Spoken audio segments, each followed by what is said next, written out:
Welcome to the तार education friends. तार education में मैं पीके डालमिया आप सभी का स्वागत करता हूं। आज है 22 जून 2021। देखेंगे अब तक के सभी महत्वपूर्ण करंट अफेयर्स जो आपके आगामी सभी परीक्षाओं के लिए अति महत्वपूर्ण होंगे। साथ में देखेंगे ज़्यादा से ज़्यादा एक्स्ट्रा फैक्ट्स जो आपको औरों से आगे रखेगा। इस क्लास का PDF आप तार एजुकेशन की वेबसाइट से डाउनलोड कर सकते हैं, जिसका लिंक डिस्क्रिप्शन बॉक्स में दिया हुआ है, हिंदी इंग्लिश दोनों में। साथ ही आप तार एजुकेशन के सोशल मीडिया प्लेटफॉर्म जैसे व्हाट्सएप, टेलीग्राम, फेसबुक, ट्विटर इत्यादि से भी जुड़ सकते हैं, जहां आपको सभी लिंक्स नए और पुराने सबसे पहले मिलते रहेंगे। लिंक डिस्क्रिप्शन बॉक्स में दिया हुआ है। क्वेश्चंस हिंदी इंग्लिश दोनों में है। आपसे आग्रह है कि क्लास पूरा देखें, तभी इस क्लास का महत्व आपको पता चलेगा। और क्लास अच्छा लगे तो प्लीज़ वीडियो को लाइक जरूर करें और अन्य दोस्तों ग्रुप्स में शेयर जरूर करें। और चैनल पर आप नए हैं या चैनल को अब तक सब्सक्राइब नहीं किए हैं तो अभी सब्सक्राइब बटन दबा दीजिए। तो चलिए शुरू करते हैं आज का क्लास। पहला प्रश्न है, on which day world refugee day was celebrated recently. हाल ही में किस दिन विश्व शरणार्थी दिवस मनाया गया? तो इसका सही जवाब है 20 जून को। 20 जून को विश्व शरणार्थी दिवस मनाया गया। विश्व शरणार्थी दिवस है क्या, इससे आप वाकिफ होंगे ही। पहले देख लेते हैं यह है क्या, पहले देख लेते हैं थीम क्या है। 2021 के लिए इसका थीम है together we heal learn and shine. यह दिवस संयुक्त राष्ट्र शरणार्थी एजेंसी अर्थात United Nation High Commissioner for Refugee के पहल पर दुनिया भर में शरणार्थियों की स्थिति के बारे में जागरूकता फैलाने के लिए प्रत्येक वर्ष 20 जून को मनाया जाता है। ये मनाया जाता है UNHCR के द्वारा। तो इसके बारे में देख लेते हैं। फुल फॉर्म क्या होता है? United Nations high Commissioner for refugee. इसकी स्थापना 14 दिसंबर 1950 को हेडक्वार्टर जिनेवा स्विट्जरलैंड है और इसके सेक्रेटरी जनरल फिलिपो ग्रांडी ये है। तो इस प्रश्न से आपको इतने फैक्ट्स मिले। अब चलिए बाकी ऑप्शन देख लेते हैं। 13 जून को क्या मनाया गया है? तो हाल ही में विश्व रंगहीनता जागरूकता दिवस अर्थात इंग्लिश में बोले तो वर्ल्ड एल्बिनिज्म अवेयरनेस डे 13 जून को मनाया गया, विश्व रंगहीनता जागरूकता दिवस। और इसका थीम था स्ट्रेंथ बियॉन्ड ऑल ऑड्स। 17 जून को क्या मनाया गया? विश्व मरुस्थलीकरण और सूखा रोकथाम दिवस, ये 17 जून को मनाया गया। और 12 जून को क्या मनाया गया? तो इस दिन बाल श्रम के खिलाफ विश्व दिवस, इंग्लिश में बोले तो world day against child labour, 12 जून को मनाया गया। तो इस प्रश्न से आपको इतने फैक्ट्स मिले। चलिए नेक्स्ट देखते हैं। हाल ही में किसे संयुक्त राष्ट्र का महासचिव के रूप में फिर से नियुक्त कर लिया गया है? फिर से है तो ये नए अपॉइंटमेंट और न्यूज में आ गया। ये क्वेश्चन आप लोग को जानना जरूरी है, वैसे तो याद ही होगा बहुत लोगों को। तो संयुक्त राष्ट्र का महासचिव के रूप में फिर से किसे नियुक्त किया गया है? Antonio Guterres. ये पहले भी यही थे, फिर से इनका कार्यकाल बढ़ा दिया गया है। तो ये संयुक्त राष्ट्र के महासचिव फिर से बने हैं, तो उसके बारे में देख लेते हैं। यूनाइटेड नेशंस UN जिसे शॉर्ट में बोलते हैं। स्थापना इसका 24 अक्टूबर 1945, हेडक्वार्टर न्यूयॉर्क है, सेक्रेटरी जनरल वही एंटोनियो गुटेरस हो गए। चलिए बाकी ऑप्शन देख लेते हैं। करीम खान, ये हाल ही में क्यों न्यूज में रहे हैं? ये भी कहीं ना कहीं कुछ अपॉइंट हुए हैं। तो ये करीम खान जो है अंतर्राष्ट्रीय आपराधिक न्यायालय जिसे ICC बोलते हैं इंग्लिश में, फुल फॉर्म उसका हो जाएगा इंटरनेशनल क्राइम कोर्ट। तो इसके नए मुख्य अभियोजक बनाए गए हैं करीम खान। और ये करीम खान एक ब्रिटिश वकील हैं, ये भी फैक्ट्स याद रखेंगे। सत्या नडेला, ये माइक्रोसॉफ्ट के जो पहले CEO थे सत्या नडेला, उन्हीं को अब माइक्रोसॉफ्ट कॉर्पोरेशन का चेयरमैन बना दिया गया है। ये नई है, न्यूज में है। अनूप चंद्र पांडे, ये हाल ही में चुनाव आयुक्त नियुक्त किए गए हैं। अनूप चंद्र पांडे, चुनाव आयोग की बात हुई है तो इसमें 3 पोस्ट होते हैं। एक तो होता है मुख्य चुनाव आयुक्त और 2 होते हैं अतिरिक्त चुनाव आयुक्त। तो मुख्य चुनाव आयुक्त अभी कौन है? तो सुशील चंद्रा है। और अन्य 2 जो चुनाव आयुक्त हैं उनका नाम क्या है? तो एक है राजीव कुमार और एक होगा ये अनूप चंद्र पांडे। और चुनाव आयोग का स्थापना कब हुआ था? तो 25 जनवरी 1950 को हुआ था। तो ये फैक्ट्स याद रखेंगे आप लोग। चलिए नेक्स्ट देखते हैं। हाल ही में इंटरनेशनल बॉक्सिंग एसोसिएशन AIBA के कोच कमेटी मेंबर के रूप में नियुक्त होने वाली पहली भारतीय महिला बन गई है। ये पहली बन गया इसलिए ज्यादा महत्वपूर्ण है, इसको ध्यान देंगे। क्या बनी है?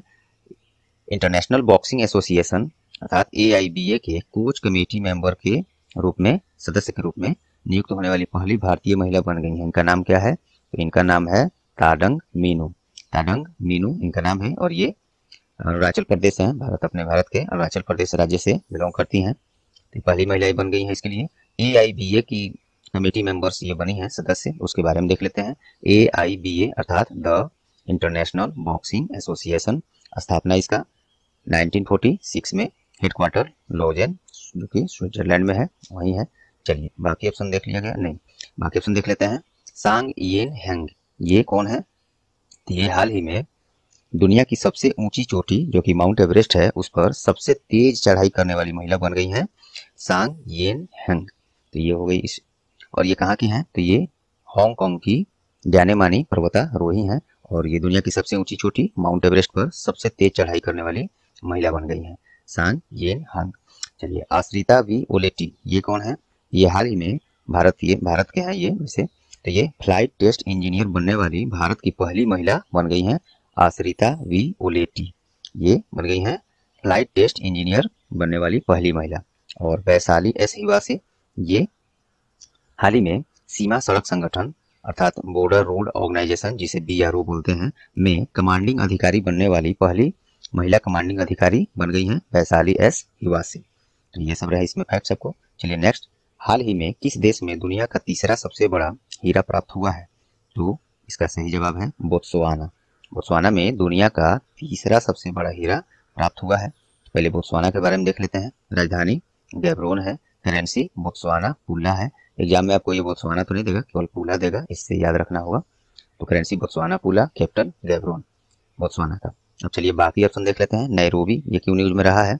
तो हाल ही में महात्मा गांधी पुस्तकालय का उद्घाटन नैरोबी में हुआ है। ये कौन किया है? तो अपने विदेश मंत्री जो कि S जयशंकर हैं, वो केनिया के आधिकारिक यात्रा पर थे, वहीं पर ये इनके जाने पर महात्मा गांधी पुस्तकालय का उद्घाटन हुआ है नैरोबी में, केनिया की राजधानी जो है ब्रुसेल्स। ये हाल ही में नॉर्थ अटलांटिक ट्रीटी ऑर्गेनाइजेशन जिसे नाटो अब हम लोग बोलते हैं का शिखर सम्मेलन हाल ही में ब्रुसेल्स में ही हुआ है। ब्रुसेल्स अर्थात बेल्जियम की राजधानी है ब्रुसेल्स, वहीं हुआ है।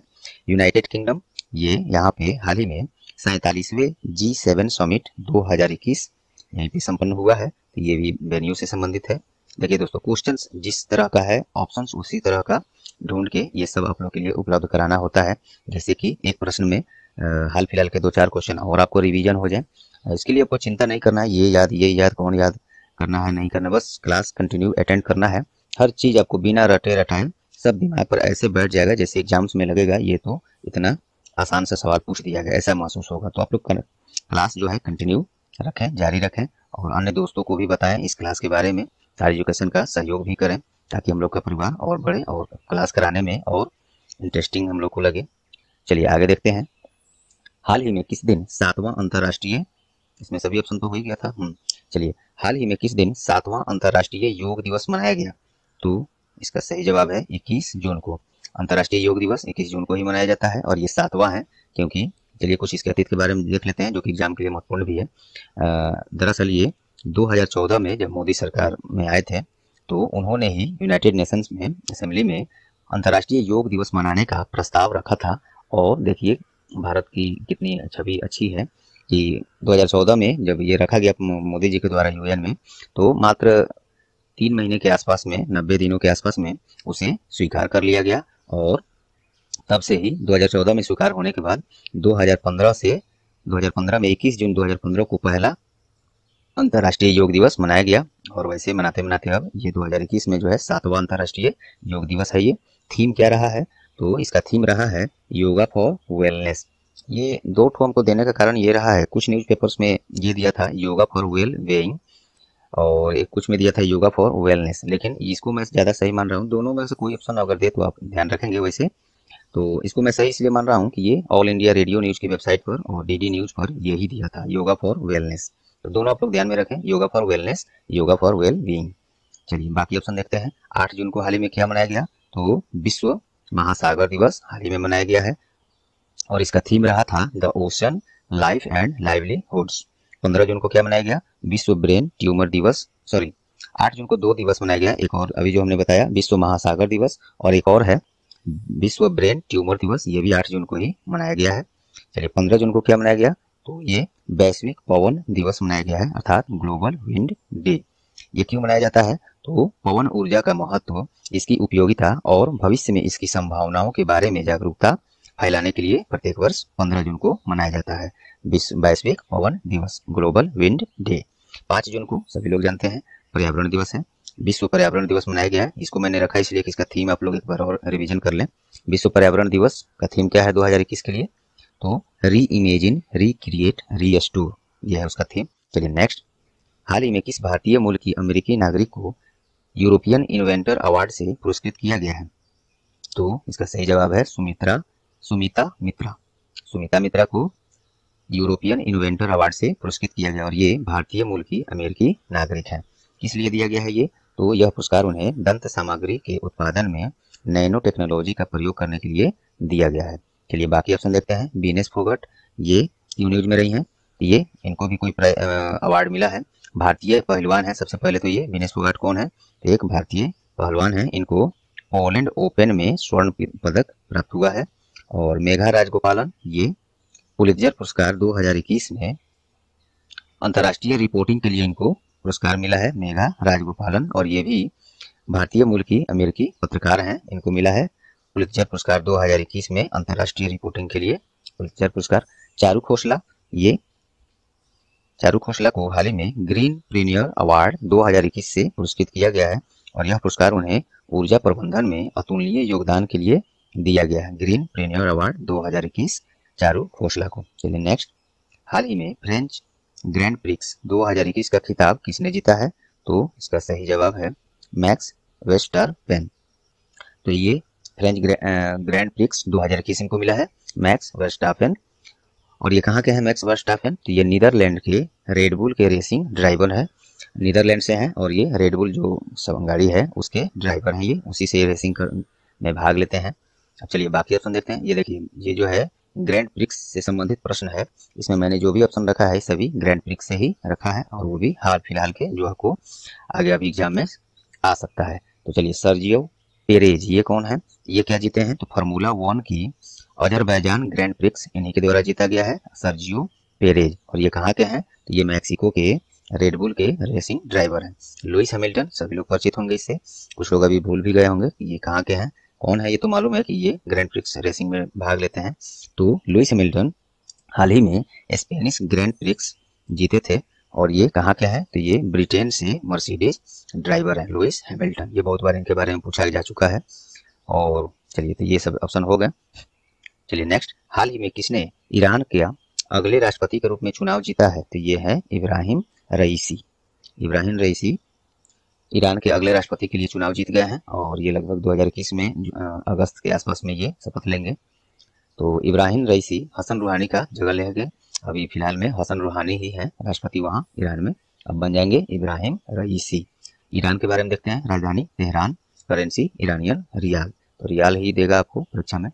चलिए बाकी ऑप्शन देखते हैं। मार्सेलो रेबेलो डी सोजा, ये कौन है? तो ये पुर्तगाल के राष्ट्रपति हैं। पुर्तगाल की राजधानी लिस्बन, करेंसी यूरो है। और ये उखना खुरेल सुख, ये हमको लगता है एक सप्ताह पहले का न्यूज वगैरह है। ये उखना खुरेल सुख ये कहाँ के बनाए गए हैं? तो ये मंगोलिया के राष्ट्रपति बनाए गए हैं। मंगोलिया की राजधानी उलान बटार और करेंसी क्या है? मंगोलियन टोगरोग। चलिए, और ये बशर अल असद, ये सीरिया के राष्ट्रपति हैं और सीरिया की राजधानी डेमेस्कस और करेंसी सीरियन पाउंड। तो देखिए, इस प्रश्न में भी आपको काफी इंटरेस्टिंग फैक्ट्स मिले ये सब। चलिए नेक्स्ट देखते हैं। हाल ही में केंद्रीय संस्कृति मंत्री के द्वारा कहाँ झंडा सत्याग्रह का उद्घाटन किया गया? तो इसका सही जवाब है जबलपुर में। यह झंडा सत्याग्रह वर्ष 1923 में 1923 में जबलपुर में आयोजित झंडा सत्याग्रह के ऐतिहासिक पलों को याद कराता है, दिखाता है। और ये तो उद्घाटन किनके द्वारा हुआ है? संस्कृति मंत्री। तो ये कौन है अभी संस्कृति और पर्यटन मंत्री कौन है? श्री प्रहलाद सिंह पटेल है और इनका संसदीय क्षेत्र मध्य प्रदेश के दमोह में है। ऐसा भी पूछा जाता है, कंस्टिट्यूएंसी संसदीय क्षेत्र पूछा जाता है। चलिए बाकी ऑप्शन। पटियाला क्यों न्यूज में रहा है? पटियाला में इंडियन ग्रैंड प्रिक्स 4 का आयोजन होने को है, पटियाला में ही होगा। बेंगलुरु, तो ये इंडियन ग्रैंड प्रिक्स का आयोजन बेंगलुरु में होगा। और दिल्ली में हाल ही में 51वां हस्तशिल्प और उपहार मेला का उद्घाटन दिल्ली में हुआ था। तो देखिए, ये भी इंटरेस्टिंग आपके लिए रहा सब ऑप्शंस। चलिए नेक्स्ट, हाल ही में जारी होने वाली पुस्तक अभी आगे जारी होंगी, अभी हुई नहीं है, इसका अनाउंसमेंट हुआ है लेखक के द्वारा। तो पुस्तक का नाम है the 7 science of being a mother. ये किसके द्वारा लिखा गया है? तो ये ताहिरा कश्यप के द्वारा लिखा गया। The 7 science of being a mother, Tahira Kashyap. चलिए बाकी ऑप्शन देख लेते हैं। अमर्त्य सेन, इनके द्वारा हाल ही में एक पुस्तक लिखी गई है, होम इन द वर्ल्ड। ये पुस्तक अमर्त्य सेन के द्वारा लिखी गई है। वही अमर्त्य सेन जिनको 1998 में अर्थशास्त्र के क्षेत्र में नोबेल पुरस्कार प्राप्त हुआ था, और वो पुरस्कार पाने वाले ये पहले एशियाई और पहले भारतीय थे। अमर्त्य सेन को 1999 में भारत का सर्वोच्च सम्मान क्या है, भारत रत्न है, तो उससे भी पुरस्कृत किया जा चुका है। तो ये फैक्ट्स इनके बारे में आपके लिए रहा। चलिए विनोद कापरी, इन्होंने भी हाल ही में एक पुस्तक लिखा है, इसका नाम है 1232 kilometre the long journey home. ये पुस्तक है 1232 kilometre the long journey home. ये लिखा गया है विनोद कापरी के द्वारा। ये पुस्तक किस पर आधारित है, तो 2021 के शुरुआत में 20 में भी जो लॉकडाउन लगा था, तो उस समय बाहर में जो भी मजदूर कहीं मजदूरी के लिए काम करने के लिए गए थे, तो उनको वहाँ सर्वाइव करने में बहुत मुश्किल आ रही थी, क्योंकि कुछ मिल नहीं रहा था, काम तो वगैरह हो नहीं रहा था। तो वहाँ से वो, और सभी यातायात सुविधाएं भी बंद कर दी गई थी कोरोना संक्रमण फैलने के डर से। तो ये लोग, जो भी मजदूर लोग थे बाहर से, अपने अपने गाँव में आने के लिए पैदल ही चल दिए थे। तो उसी पर आधारित ये पुस्तक है, विनोद कापरी लिखे हैं। पुस्तक का नाम फिर से सुन लीजिए, 1232 kilometre the long journey home. Suresh Raina, इन्होंने भी एक काफी इंपोर्टेंट बुक्स लिखा है और चर्चित रहे हैं। पुस्तक का नाम है believe what life and cricket taught me. ये सुरेश रैना के द्वारा लिखा गया है, रिलीज हो चुका है, पब्लिश हो चुका है ये पुस्तक। चलिए नेक्स्ट, स्विस बैंक में जमा धन के मामले में भारत का रैंक क्या है, तो इसका सही जवाब है 51, 51वां है। स्विस बैंकों में जमा धन के मामले में भारत का रैंक ये है 51वां। भारत इस सूची में जो है 2.55 बिलियन स्विस फ्रैंक के साथ 51वें स्थान पर है। बताइए, भारतीय लोग जो है भारत में इतने बैंक रहने के बावजूद भी विदेश में इतने पैसे ले जाकर आखिर रखे हैं। अब इसके कई कारण हो सकते हैं, आप लोग समझ ही रहे हैं, फिर इस पर कभी चर्चा होगी क्यों रख रहे हैं। तो और भारत तो 51वें स्थान पर है, तो इस सूची में पहले स्थान पर कौन है, तो यूनाइटेड किंगडम पहले और यूनाइटेड स्टेट्स दूसरे स्थान पर है। चलिए हम लोग से तो आगे यही बड़े बड़े देश ही है। चलिए बाकी ऑप्शन देख लेते हैं। 135वां ये क्या रैंक रहा है, किसमें रहा है, तो ये हाल ही में Institute for Economics and Peace द्वारा जारी 15वें ग्लोबल पीस इंडेक्स जारी किया गया है, उसमें भारत का रैंक 135वां है। और इसमें पहले स्थान पर कौन है, तो आइसलैंड है। ये रैंक मतलब वही होता है जो कौन सा देश कितना शांतिपूर्ण है हर तरह से, तो वही है ग्लोबल पीस इंडेक्स। भारत 135वें और पहले स्थान पर आइसलैंड है। और सबसे नीचे इसमें कौन है, अफगानिस्तान है। इसका मतलब ये हुआ ये सबसे कम शांतिपूर्ण देश है अफगानिस्तान, वो सबसे नीचे है। चलिए 14वां रैंक किसके लिए है, ये चैरिटीज एंड फाउंडेशन द्वारा जारी वर्ल्ड गिविंग इंडेक्स 2021, अर्थात दान के मामले में ये रैंक है। वर्ल्ड गिविंग इंडेक्स 2021 में भारत का रैंक 14वां है। और इसमें पहले स्थान पर इंडोनेशिया और दूसरे स्थान पर केन्या है। 55वां ये किस रैंक के लिए है, तो ग्लोबल, ये जो है नाइट फ्रैंक द्वारा जारी एक रिपोर्ट है, ग्लोबल हाउस प्राइस इंडेक्स में भारत का रैंक क्या है, तो वही 55वां है। और तुर्की इसमें लगातार 5वीं बार पहले स्थान पर है। और सबसे नीचे इस सूची में कौन है, स्पेन है। तो ये ग्लोबल हाउस प्राइस इंडेक्स में भारत 55वां। तो चलिए ये सब रहा इस फैक्ट इसमें। अब चलिए कुछ महत्वपूर्ण questions one liner with extra fact के साथ ही फटाफट देख लेते हैं। केंद्रीय प्रत्यक्ष कर बोर्ड अर्थात सीबीडीटी जिसे कहेंगे, के द्वारा परमानेंट अकाउंट नंबर अर्थात पैन को आधार से लिंक करने का अंतिम समय सीमा क्या रखा है, डेडलाइन क्या है, 30 जून 2021। तो आप लोग भी अपना अगर पैन आधार से लिंक नहीं किया है तो जरूर लिंक कर दें, जिससे कि आपको आगे चल के किसी तरह की परेशानी उसको यूज करने में न होए। तो चलिए नेक्स्ट देखते हैं। हाल ही में रिजर्व बैंक ऑफ इंडिया ने वित्तीय सेवा प्रदाता कंपनी जिसका नाम है सेंट्रम को किस बैंक को स्मॉल फाइनेंस बैंक के रूप में चलाने के लिए लाइसेंस दे दिया है, तो ये है Punjab and Maharashtra cooperative bank. ये बैंक जो है इसकी वित्तीय स्थिति इतनी खराब हो गई थी कि जमाकर्ताओं को पैसा लौटा भी नहीं सकता था और आगे इसकी कोई अर्निंग का स्रोत भी नहीं दिख रहा था। तो आरबीआई ने इसका लाइसेंस रद्द कर दिया था। अब इसको इसी बैंक को इसके हाथ में दे रहा है सेंट्रम, ये वित्तीय सेवा प्रदाता कंपनी है, इसी के हाथ में इसको दे रहा है इसको स्मॉल फाइनेंस बैंक के रूप में चलाने के लिए। चलिए नेक्स्ट, हाल ही में पंजाब सरकार ने सभी खेलों से संबंधित कार्यालयों, खिलाड़ियों और अन्य जानकारियों को डिजिटल रूप में लाने के लिए कौन सा मोबाइल ऐप लॉन्च किया है, तो ये है खेलो पंजाब। खेलो पंजाब। पंजाब की राजधानी चंडीगढ़, मुख्यमंत्री Amarinder Singh, captain Amarinder Singh, governor BP Singh Badnore है। चलिए नेक्स्ट, हाल ही में किस दिन विश्व संगीत दिवस अर्थात वर्ल्ड म्यूजिक डे मनाया गया, तो ये मनाया गया है 21 जून को। यह दिवस क्यों मनाया जाता है समझ ही गए होंगे आप लोग। वैसे विश्व भर के संगीतकारों और संगीत के दीवाने जैसे आप लोग हैं, दीवाने लोगों के प्रति आभार व्यक्त करने के लिए मनाया जाता है वर्ल्ड म्यूजिक डे, विश्व संगीत दिवस। चलिए नेक्स्ट, हाल ही में centre for science and environment द्वारा जारी ईज ऑफ लिविंग इंडेक्स 2020 में कौन सा शहर सबसे अच्छे रहने योग्य शहर की सूची में पहले स्थान पर है?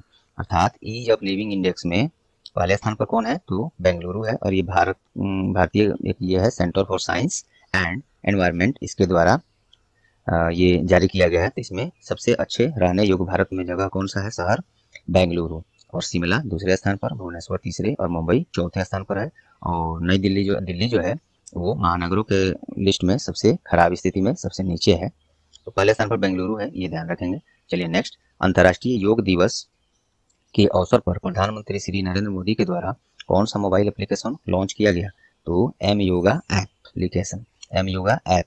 अंतर्राष्ट्रीय योगा दिवस ऊपर हम लोगों ने चर्चा किया ही है, 21 जून को मनाया जाता है। थीम क्या है? योगा फॉर वेलनेस या योगा फॉर वेल बीइंग। और बाकी ये बात हम लोग चर्चा कर ही लिया है। चलिए नेक्स्ट देखते हैं, हाल ही में जारी पुस्तक the nutmeg's curse parables for a planet in crisis किसके द्वारा लिखा गया है? ये अमिताभ घोष काफी चर्चित ये राइटर हैं। यह पुस्तक विश्व पर उपनिवेशवाद का प्रभाव का इतिहास के बारे में चर्चा करता है, इसी के लिए है ये पुस्तक, इसी पर आधारित है। और अमिताभ घोष ज्ञानपीठ पुरस्कार से भी पुरस्कृत किए जा चुके हैं पहले ही। चलिए नेक्स्ट देखते हैं, सस्टेनेबल डेवलपमेंट सॉल्यूशंस नेटवर्क द्वारा जारी सतत विकास रिपोर्ट 2021 अर्थात सस्टेनेबल डेवलपमेंट सॉल्यूशन, या इसको रिपोर्ट को इंग्लिश में बोल सकते हैं सस्टेनेबल डेवलपमेंट रिपोर्ट 2021 में भारत का रैंक क्या है? तो ये 120वां है। और इस सूची में पहले स्थान पर कौन है? तो ये फिनलैंड है।